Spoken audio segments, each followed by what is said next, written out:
Hi, I'm Lisa Moschler, Family Outreach Manager. I use she, her pronouns, and I work in the New Student Services Family Outreach Office here at Western. And I'm Dora Vaughn. I'm the Student Coordinator of Training and Development in the New Student Services Family Outreach Office here at Western. I am a third-year student majoring in environmental science with a minor in leadership studies. We are so excited to welcome you back to the second episode of the Tips for New Vikings podcast. Today, we'll be talking with current Western students who you might also recognize as our orientation student advisors. And we're asking them to reflect and share with us some of their experiences as new students and around today's topic of setting expectations. Expectations. We all have them, especially when beginning a new adventure, and college can certainly be viewed as that. And it's easy to feel let down or frustrated when those expectations just can't be met. So how can you as a new student or family member navigate and communicate some of those new expectations with one another for a smoother transition to Western and for both of your sanity? Let's have our current Western students introduce themselves before we jump into some of their tips and strategies. Awesome. Hi, I'm Lark Pasquale. I'm a second year here at Western. I'm majoring in music education and maybe a minor, we'll see. Hi, my name is Annabelle Stefanoff. I'm going to be a senior at Western. I use she, her pronouns, and my major is a combination of economics and political science with a minor in Spanish. Hi, I'm Alec Bell. I use he, him pronouns, and I'm going to be a senior this upcoming quarter, and I am studying theater with a minor in communications. Excellent. Well, welcome all of you. So for those of you who might be living at home, setting new expectations around things like personal boundaries might be kind of tricky. How would you manage things like privacy for class, studying social times, or when you just don't want to be disturbed? Yeah, I can take that one. Thanks. All right. So for spring quarter, I actually had to move back home. I actually lived for the first 6 months in the dorms, but then due to COVID, I decided to come back home. And I live at home with a dog, my parents, and my twin brother, with 3 of us working virtually. It was a lot, and some things that helped me were just before everything started up again, just taking the time and sitting with my family and being like, hey, like, I have 7 classes I gotta work on, and you also have other things, like, you know, we're trying to balance everything. Here are some hours where I absolutely can't be interrupted. And if something wasn't working out between some of us, whether it be like all of us have an issue with something, or it's just between like myself and my parent, for example, like we just took the time to be like, all right, so let's see how we can work through this if we're currently experiencing it, or if it was in the middle of, or if it was a preventative measure, then we're just like, all right, yeah, we did the same approach. Essentially, it's just a matter of taking the time, preferably ahead of time, so you don't get caught off guard, to just set your boundaries and just be like, hey, I need this and this. What do you need? And then having that clear communication is the world. Yeah, Lark, I really like how you put that. I'm going to pick your brain a little bit more. What kind of expectations did your family have of you, and what additional or reduced responsibilities were around the house for you? Yeah, so coming home, like, they kind of expected that I could pick up all the things that I had left when I moved out. So essentially, like, helping out with laundry, doing dishes every other night, vacuuming weekly, walking the dog, all those kinds of chores. Like, while they are important, they also needed to be managed alongside. For example, for me being a music major, I have to practice singing, I had to practice piano, I had other homework. So it's just a matter of trying to delegate as fairly as we could amongst ourselves. So with myself having a brother, I'd be like, hey bro, like, I really can't do this right now. Would you mind doing this? And in return, if he was busy too, I'd be like, well, I'll do this for you if, to make it even, you know. You just don't want to be, you want to be as equitable as you can in these kinds of situations. That's very fair of you. And so nothing tremendously changed in terms of your responsibility. It sounds like it was just more how you communicated what you were available to do maybe. And if you weren't available or you didn't have access to that time, then you would touch base with your brother and he could fill in where maybe you left off, and then you do him return the favor when it was convenient for you. It's a kind of how you're able to make that work. Oh, nice. Absolutely. Yeah. I've heard of other families actually posting like on the kitchen, like kitchen hours. This is when kitchen hours times for cleaning happen. This is when, the refrigerator is getting restocked, and just because everyone's schedules are so full. So it's really sounds like you found what works for you and your family, and like there's no cookie cutter answer or one way to do something, but yeah, lots of different ways to approach that one. So thank you, Lark. Yeah, and maybe Alec and Annabelle, for those of you living away from home, what kind of expectations did you have of your family, but also what did they expect of you too? Yeah, it was definitely a process to kind of get a good basis with my family while being away from them. I decided to stay in Bellingham throughout the quarter. And, with all the uncertainty and stuff going on, I didn't want to, be back at home by any chance and, prevent anything else from happening like that. And so I just made sure to have good communication with them saying, hey, this is my plan. Hopefully I will be able to come over and see you later. But as for now, I'm kind of in this process, already got a bunch of classes going on. And, it was kind of nice just to kind of have my own space to, work on all the stuff I need to work on, but also to keep in touch with my family, like on the time. So we had good expectations where they knew I was busy, so they made sure not to call like super often. But when I had the time, I definitely had to give them a ring and see how they're doing. So I think just being honest and just allowing you and your family to set up those, expectations of, even though I'm away and you want to know how I'm doing, this is kind of what my schedule is like. So it was very beneficial to me and my mom and my family when, I was going through this process of trying to go to school and trying to work while also being quite a bit away from home. So, yeah. Yeah, I totally know how that is. And also, if you miss one of those daily phone calls, you're probably going to get a text like, oh my gosh, is everything okay? But Oh, sometimes yeah. things just get busy.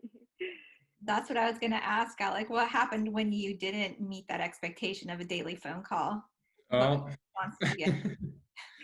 Well, again, we had this rule where I would always make sure to call them when I wasn't busy because they didn't want to interrupt anything. And so if there was a couple of days where I missed, I'll definitely would, give them a call and then be here. Oh, haven't heard from you in a while. What's going on? And Right. that would slew up a whole other conversation.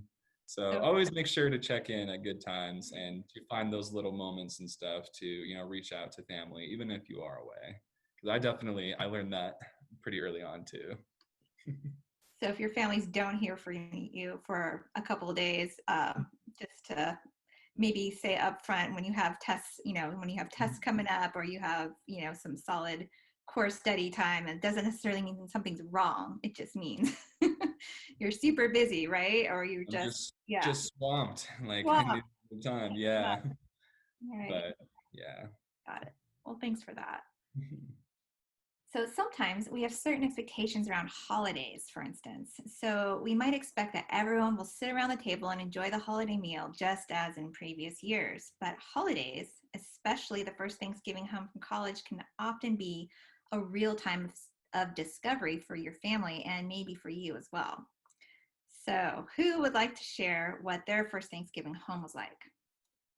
Well, I definitely have a funny story about my first time going back home for Thanksgiving. All right, take it away, Alec. Um, well, it was a couple of months into freshman year and just kind of being on campus, and kind of discovering, what it's kind of like to be on my own, how the process of, doing my own stuff and having my own sort of freedom in this way. So it was definitely it was definitely a different experience, going back home where, I would still be living with my mom and stuff. Um, I also dyed my hair a month before Thanksgiving. I did a complete bleach blonde. Not the smartest idea in my own personal opinion, but it was definitely a shocker when I rolled up to my Thanksgiving, with bleach blonde hair, and all of my family members were definitely surprised at that change. Um, but yeah, just kind of the expectations of like I've been on my own for a couple of months, and I wonder how that's going to be different, being back home when I've had all this freedom. um and sometimes with some family, they treat you like you never left, and it's a good thing in a way because it's some familiarity. But then I also learned that a lot of my family members, at least, kind of saw that leap into college with respect, and kind of, it's not like the old like, hey kiddo, like how are you doing stuff, but it was like, oh, how is school going and what are you getting into and stuff. um so it was definitely an interest to see what stuck and what contrasted to my expectations coming back home. um, and I learned from my family ever since that day that I should never bleach my hair again, and I have not done so since. So that was the biggest lesson I learned, at least. Well, you can always count on them for some honest feedback. Yeah. Awesome. Yes, and hair does always grow back. Mhm. Does anyone else have other ways or strategies to communicate or introduce new lifestyle changes to family sometimes in those first holidays? Yeah, well, speaking of hair growing back, this wasn't Thanksgiving, but at the beginning of, I think my first year, I shaved my head, and I did it because I just thought, why not? I'd been wanting to do it for a while. I thought it'd be a new adventure, which it definitely was. And I remember telling my mom and my dad, and it was like, it was like I lost a limb or something. It was like, oh my gosh, like, this is a huge, huge deal. And I think that they were really taken aback because I didn't really communicate very much at first about it. It seemed like a very rash decision to them, and maybe it was indicative of something more serious. And it took a lot of backtracking and communication to, let them know this really isn't a big deal. Like you said, it's going to grow back, and it's kind of just me expressing my autonomy in, I guess, a physical way that's pretty obvious, but still not that big of a deal. And so really, I think the biggest lesson I learned there was just more forward and communication beforehand, instead of having to backtrack and make up for that, lost time afterwards. Yeah, absolutely. Yeah, it sounds like your family may have had some thought, or you may have expressed some desire to try this out ahead of time. Is that correct, or did you just decide to come home and surprise them with it? Well, I had mentioned it in passing maybe once or twice, but it's kind of a big thing. And I think they were just like, oh, whatever, not really taking it very seriously. And then it happened, and it still really caught him off guard. Well, thanks for sharing that. And yes, it does grow back. So little personal identity is it's a great thing to explore. Yes. After growing into your autonomy and blossoming into your own flower, do any of you have pro tips for setting expectations with your family on how to understand and respect some of your new ideals or lifestyle choices that you're trying out when coming home and showing off your personality?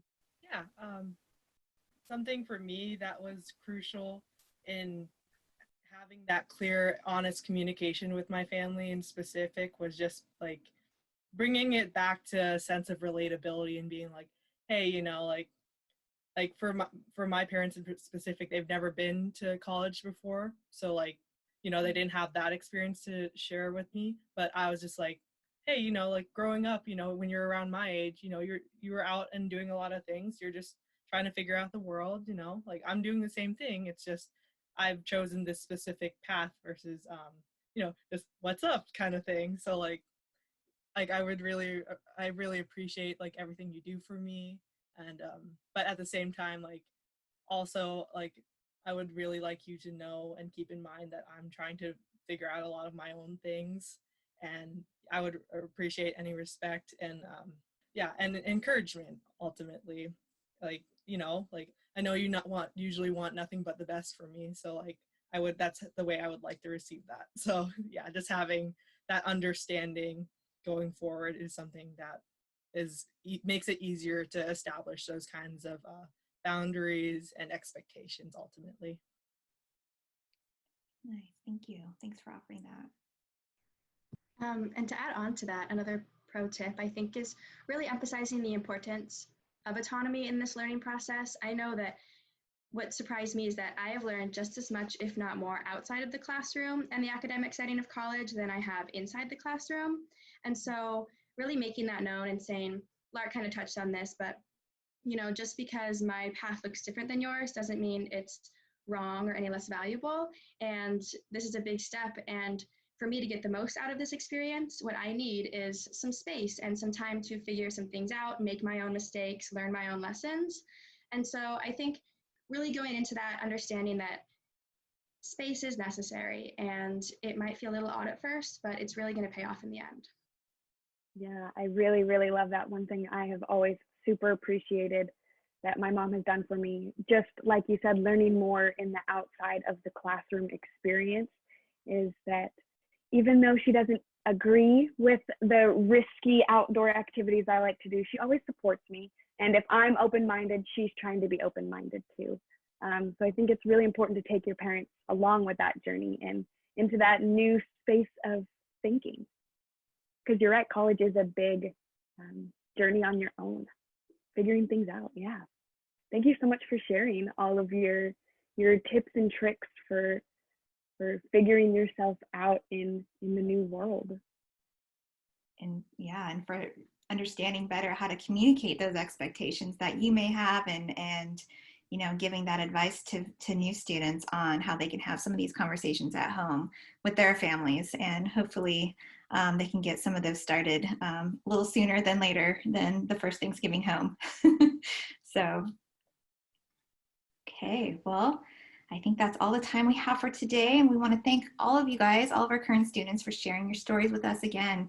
And thanks for tuning in, everyone. And we invite you to start or maybe continue some of these conversations at home. And we hope you'll join us again for one of our next episodes. And in the meantime, take care. And again, welcome to Western.